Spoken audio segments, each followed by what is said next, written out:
I'm here today with Adrian Bull from Westinghouse to discuss the AP1000. Adrian, I wonder, could you tell us how safe is the AP1000?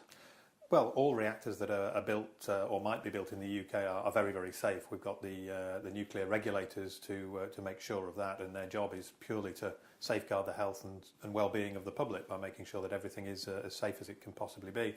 The AP1000, though, is a step change forward in safety, built on the principles of passive safety, so relying on things like gravity, natural circulation, the forces of nature, basically, to make sure that the reactor always stays safe under any possible set of circumstances. And obviously things like gravity, we know we don't have to worry about it not being there at any time.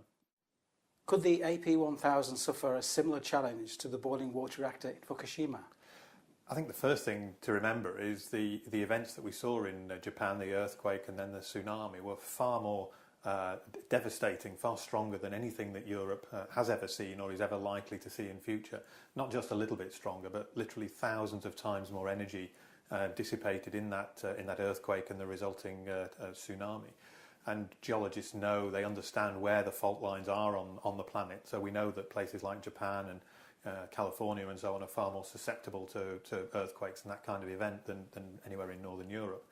But having said that, the fact that the AP1000 is designed to withstand any credible incident, including any kind of earthquake that we might conceivably see across Europe, does make it very, very safe. We've got provisions in place against earthquake protection, against flooding and other kinds of natural events, whether it's snow loadings or hurricanes or things like that.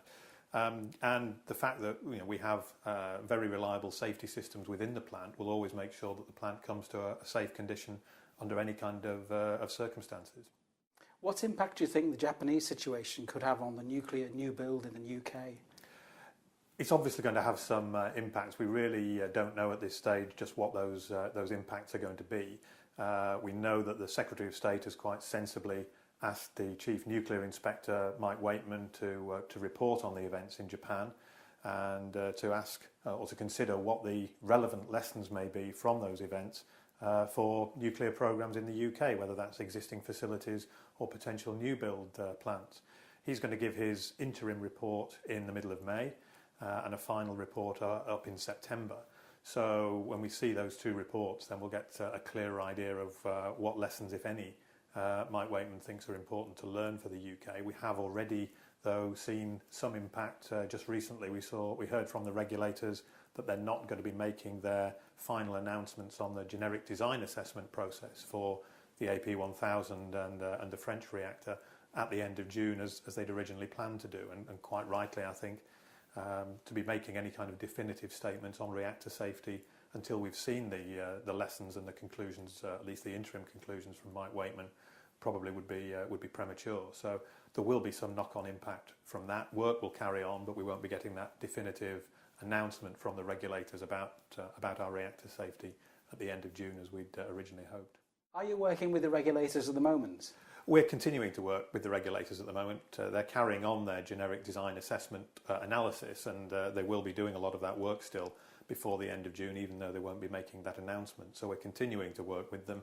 We know that there will be some issues that remain beyond the end of June in any case, so we'll be carrying on doing that work. But obviously we'll have now an additional strand of activity looking at what work, if any, the regulators ask of us as a result of Mike Waitman's report. So we'll continue to work with them. We obviously have to do everything that the regulator demands of us in providing the evidence that our plant is as safe as it can be.